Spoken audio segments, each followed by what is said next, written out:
Hyderabad Mehdipatnam police station పరిధిలో రోడ్లపై భిక్షాటన చేస్తూ నిర్భాగ్యులుగా తిరుగుతున్న 17 మంది అభాగ్యులను గుర్తించిన మెహదీపట్నం పోలీసులు వారికి ఆశ్రయం కల్పించేందుకు యాదాద్రి భువనగిరి జిల్లా చౌటుప్పల్లోని అమ్మా నాన్న అనాథ ఆశ్రమానికి నవంబర్ 7వ తేదీన తీసుకువచ్చి ఆశ్రమ యాజమాన్యానికి అప్పగించారు.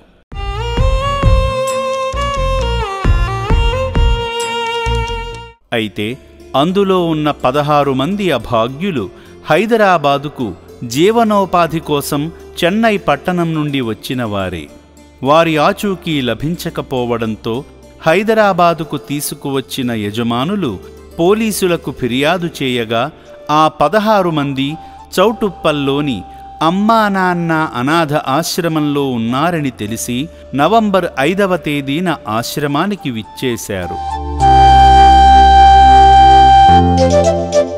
ఆశ్రమ సిబ్బందితో మాట్లాడి వారు హైదరాబాదుకు రాగల కారణాన్ని వివరించారు.